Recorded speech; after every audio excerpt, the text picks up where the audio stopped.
Shalom, shalom. E aí, meus amigos, como vão vocês? Espero que bem. Hoje nós vamos falar um pouco sobre a questão da política.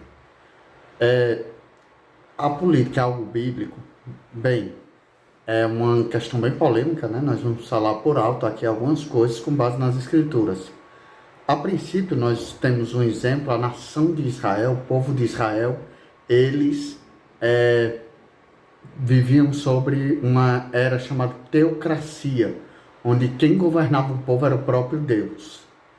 Mas o povo, observando as culturas circunvizinhas, eles tiveram meio que inveja dos cananeus, dos povos circunvizinhos, e disseram: as nações vizinhas têm reis, nós também queremos ter o nosso. Eles queriam um rei que eles pudessem ver, um representante humano. Então, eles queriam, na verdade, que ao invés de Deus, um mortal, falho, limitado, propenso ao erro, liderasse a nação.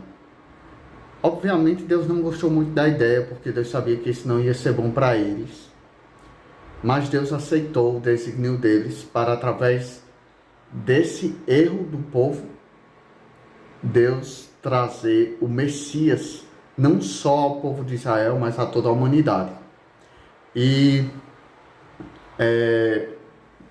certa feita, Samuel, usado por Deus, era uma tarde, né? E a Bíblia diz que ele disse: Deus, estou parafraseando aqui, Deus vai mostrar para vocês que ele se indignou com a escolha de vocês. E de tarde começou a relampejar, os trovões, os raios caindo, e o povo com medo de Deus, dizendo: nós pecamos, peça perdão, peça a Deus que nos perdoe. Profeta Samuel, Deus vai aceitar a vontade de vocês, apesar de não ter sido a dele. E aí começa o período da monarquia, onde nós temos o primeiro rei Saul, o segundo rei Davi e o terceiro Salomão, que eles estão no período que a gente chama de Reino Unido. Depois Roboão e Jeroboão, onde há a divisão do reino, norte Israel, sul Judá. Jeroboão no norte e Roboão no sul, morre Roboão, vem Abias, e assim há uma sucessão de reis no norte e no sul, sendo que os do norte, a sucessão a maioria reinou muito pouco tempo e era mudando direto de rei, e o sul, as sucessões tinham reis bons e maus, assim como o norte, a maioria era mau. E em 722 a.C. acontece o caldeamento assírio por Tiglat-Pileser III, e o reino do norte é disperso pela Palestina, é o que nós chamamos de diáspora. Em 605 a.C., o reino do sul é invadido pelo rei Nabucodonosor. O rei Nabucodonosor tomou todas as cidades de Judá e as sitiou, e depois causou o exílio babilônico, levando os nobres para Babel, para a Babilônia. Mas saindo da história dos reis e indo para a história do rei Artaxerxes, ou Xerxes, ou Kirshayasham, ou Assuero, esse rei tinha nome, né? E nós sabemos que Vasti recusou comparecer no banquete. Isso foi plano de Deus para que Esther, ou Hadassa, seu nome hebraico, seu nome judaico, assumisse o lugar de rainha no lugar de Vasti. E nós sabemos que Amã, filho de Agag, descendente do Agagita, inimigo direto de Mordecai, que é descendência de Saul, da tribo de Benjamim, ou seja, duas gerações que foram inimigas desde a antiguidade e continuavam a rivalidade entre elas. E Amã, ele consegue fazer com que o rei publique um edito real para exterminar a nação de Israel. Um plano satânico para acabar os planos de Deus de trazer o Messias, não só a Israel, mas a toda a humanidade.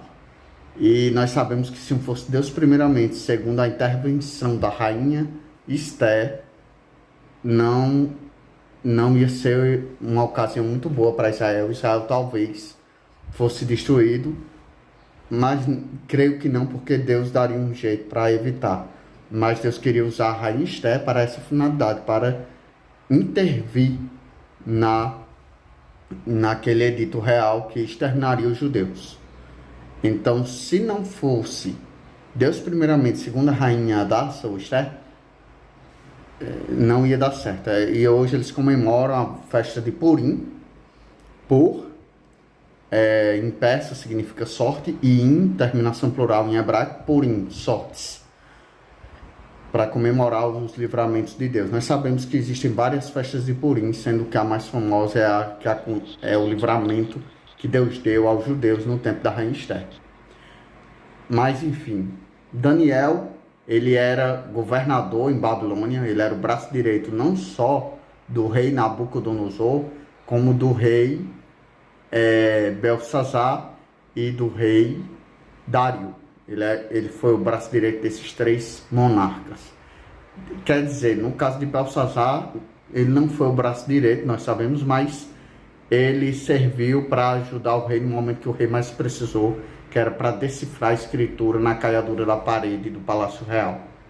Observe que Deus, ele podia sim intervir na história da nação, ou das nações, como ele quisesse, porque ele é Deus, mas ele permitiu governos humanos para direcionar essas nações.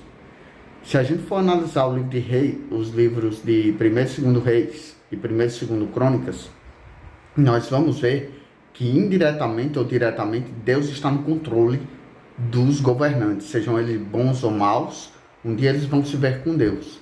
Então, é importante para nós, como Igreja do Senhor, se posicionarmos nessa questão política, não se envolver totalmente, mas ter uma posição política, sabendo que, independente dos resultados, seja ele um bom líder ou mau que seja colocado no governo, Deus está no controle de tudo.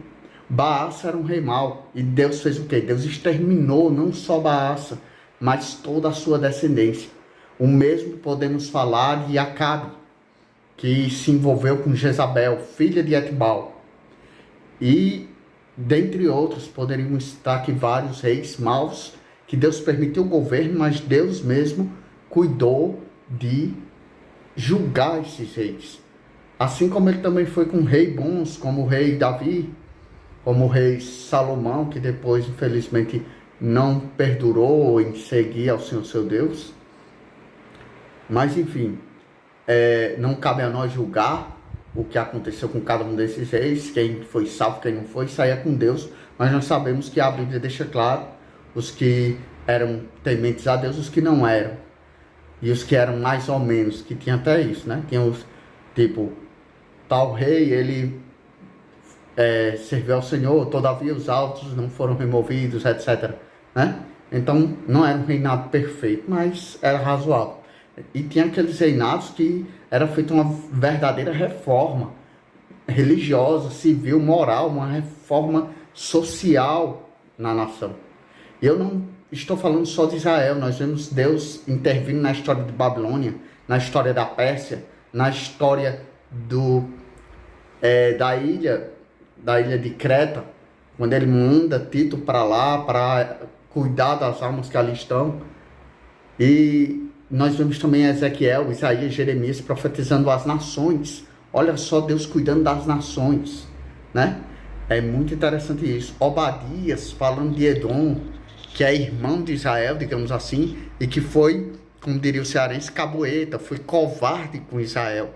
E Deus agora manda uma mensagem através de Obadias, que significa servo do Senhor em hebraico, Obadia, e a mensagem é justamente para falar da covardia com que eles agiram para com seus irmãos, da traição que houve por parte dos edomitas para com o povo de Israel no tempo do caldeamento assírio do Reino do Norte. Então, meus irmãos, nós devemos sim nos posicionarmos quando o assunto é política, mas não devemos nos envolver. Temos que ter cuidado, porque hoje em dia nós sabemos que política e religião são motivos que têm gerado morte de muitas pessoas. Gente que por falta de sabedoria se envolve demasiadamente com essas coisas e esquece de Deus, esquece do amor ao próximo, esquece que no fim das contas é Deus que está no controle de tudo, não é verdade? Então é isso aí. Devemos sim ter uma visão política, mas não devemos colocar na política o nosso coração, até porque maldito o homem que confia no homem. Partindo desse princípio, eu não posso confiar nem em mim mesmo, eu tenho que confiar em Deus, porque eu sou homem. Então, se eu confiar em mim, eu não confio em Deus, né? Então, devo confiar totalmente no Senhor, mas eu tenho que me posicionar politicamente a favor da minha nação. Jesus, ele é um exemplo de patriotismo. Ele era muito patriota e isso é exemplo para nós. Deus abençoe o Brasil, haja paz sobre Israel e as nações que estão em guerra, que o Senhor tenha misericórdia. É tempo da igreja se posicionar a favor do Senhor. Deus abençoe a todos.